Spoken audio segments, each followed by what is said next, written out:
యోహాను సువార్త 2వ అధ్యాయము. 3వ దినమున గలిలయలోని కానాను ఊరిలో ఒక వివాహము జరిగెను. యేసు తల్లి అక్కడ ఉండెను. యేసును ఆయన శిష్యులను ఆ వివాహమునకు పిలువబడిరి. ద్రాక్షారసమైపోయినప్పుడు యేసు తల్లి వారికి ద్రాక్షారసము లేదని ఆయనతో చెప్పగా, యేసు ఆమెతో, అమ్మా, నాతో నీకేమి పని? నా సమయం ఇంకనూ రాలేదనెను. ఆయన తల్లి పరిచారకులను చూచి, ఆయన మీతో చెప్పున్నది చేయుడనెను. యూదుల శుద్ధీకరణాచార ప్రకారము 2-3 తూములు పట్టు 6 రాతి బాణలు అక్కడ ఉంచబడి ఉండెను. యేసు ఆ బాణలు నీళ్లతో నింపుడని వారితో చెప్పగా, వారు వాటిని అంచుల మట్టుకు నింపిరి. అప్పుడాయన వారితో, మీరిప్పుడు ముంచి విందు ప్రధాని యొద్దకు తీసుకొని పొండని చెప్పగా, వారు తీసుకొని పోయిరి. ఆ ద్రాక్షారసము ఎక్కడ నుండి వచ్చెనో ఆ నీళ్లు ముంచి తీసుకొని పోయిన పరిచారకులకే తెలిసినది గాని విందు ప్రధానికి తెలియకపోయెను.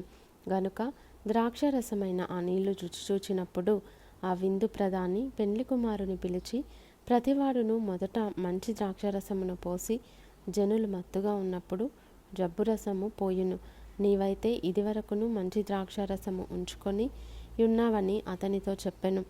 గలిలయలోని కానాలో యేసు ఈ మొదటి సూచక క్రియను చేసి తన మహిమను బయలుపరచెను.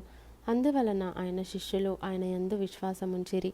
అటు తర్వాత ఆయనయు ఆయన తల్లియు ఆయన సహోదరులను ఆయన శిష్యులను కపెర్నహూమునకు వెళ్ళి అక్కడ కొన్ని దినములుండిరి.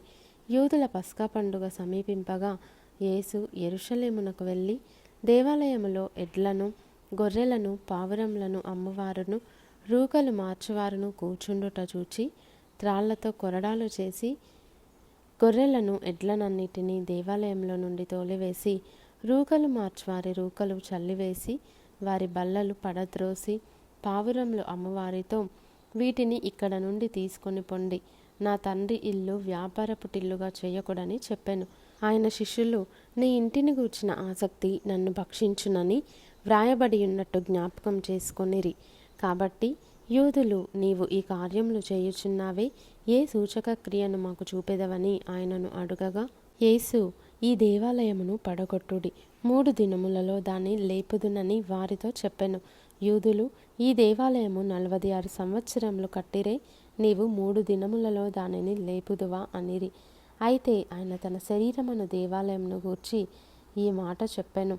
ఆయన మృతులలో నుండి లేచిన తర్వాత ఆయన ఈ మాట చెప్పెనని ఆయన శిష్యులు జ్ఞాపకం చేసుకొని లేఖనమును యేసు చెప్పిన మాటను నమ్మిరి.